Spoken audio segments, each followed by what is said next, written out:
You're standing in a kitchen showroom staring at 3 different cooktops that all basically do the same thing: heat your food. Ever wonder why some people act like choosing between induction, gas, and electric is as big a decision as buying a car? Today, I'll explain the real differences between induction, gas, and electric cooktops like you're 5 years old. By the end, you'll understand which one actually fits your cooking style, your budget, and whether you even need to upgrade at all. Most people think all cooktops work the same way. You turn a knob, something gets hot, food cooks. But these 3 technologies couldn't be more different under the surface. Gas burns actual fuel to create a flame.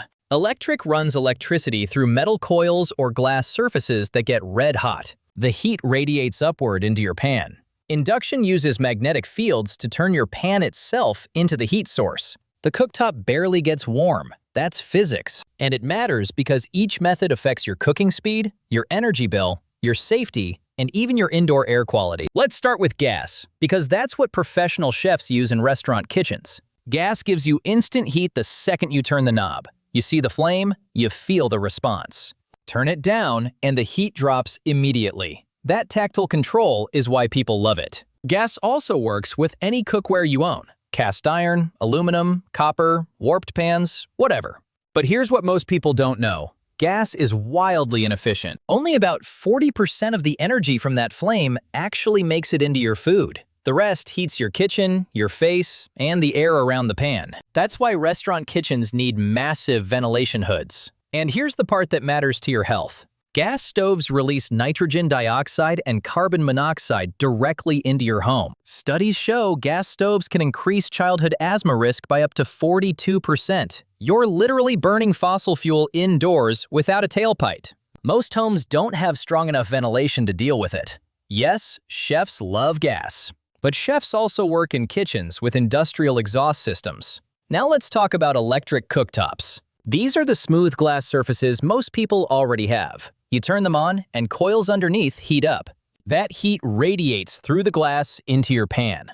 They're cleaner than gas because there's no combustion. They're cheaper to install because you don't need a gas line. And they're easier to wipe down because the surface is flat. But electric cooktops are slow, really slow. It takes minutes to boil water. And when you turn the heat down, the surface stays hot for a long time. That means less control when you're cooking. If your sauce is about to burn, you can't just lower the heat and fix it. You have to move the pan entirely. Electric is also less energy efficient than induction, though better than gas. About 70% of the energy makes it to your food. For most people, electric is the safe middle option. It works. It's familiar. But it's not exciting. Here's something that'll change how you think about this. Most people assume faster cooking doesn't really matter. But when you're making weeknight dinner after work, every minute counts. And faster cooking means less energy wasted. That's where induction completely changes the game. Induction cooktops look like electric ones. Same smooth glass surface, same sleek design. But underneath, they're completely different machines. Induction uses electromagnetic coils to create a magnetic field. When you put a magnetic pan on top, that field makes the molecules in the pan vibrate super fast. That vibration creates heat directly in the pan. The cooktop itself barely gets warm. This matters to you because induction is absurdly fast. It boils water in half the time of gas. It beats electric by 2/3. It's 85% energy efficient. Almost all the electricity goes straight into cooking your food. And because the cooktop stays cool, you can touch the surface right next to a boiling pot. Spills don't burn onto the glass. You can wipe them up mid-cooking.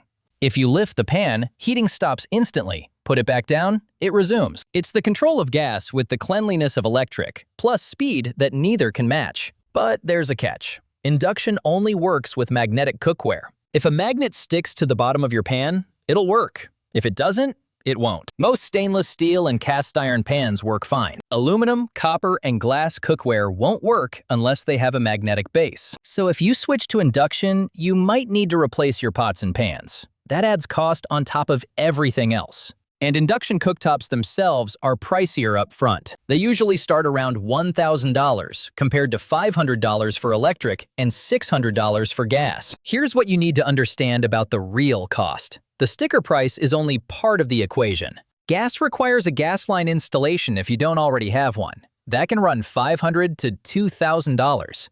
Electric and induction just need a 240-volt outlet. Most kitchens already have this. But induction uses less energy over time, so your electric bill drops.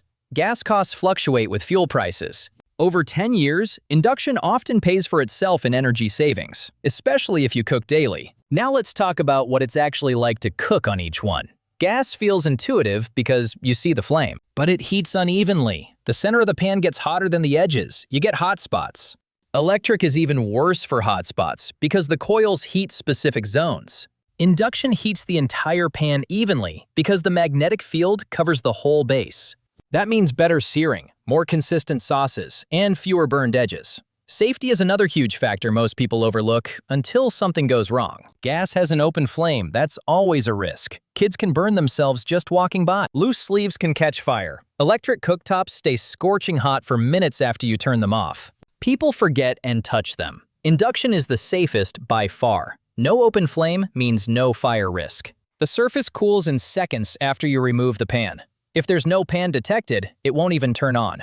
You could put your hand on an active induction burner and feel nothing but slight warmth. Best if induction wins on speed, efficiency, and safety. It's not perfect. Some people hate the learning curve at first. Induction responds so fast that you overshoot temperatures initially. It takes adjustment over your first few meals. And if your cookware isn't perfectly flat, it won't make full contact with the surface.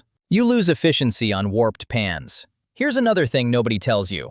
The type of cooking you do actually matters more than people think. If you're constantly simmering delicate sauces, Induction's precise control is incredible. If you're searing steaks at high heat, Induction's even heating makes a visible difference. If you're just reheating leftovers and boiling pasta, you probably won't notice much benefit. The upgrade only matters if you're actually cooking in ways that benefit from it. Here's why this matters beyond just cooking performance. If you're remodeling your kitchen, this choice affects your cooking for the next decade. If you're a casual cook who makes pasta twice a week, electric is probably fine. If you love cooking and want speed and control, induction is a game changer. If you already have gas and love it, switching might not be worth the cost. But if you care about indoor air quality or energy savings, it's worth considering. And if you have kids, asthma, or a small kitchen with poor ventilation, gas might be quietly hurting your health.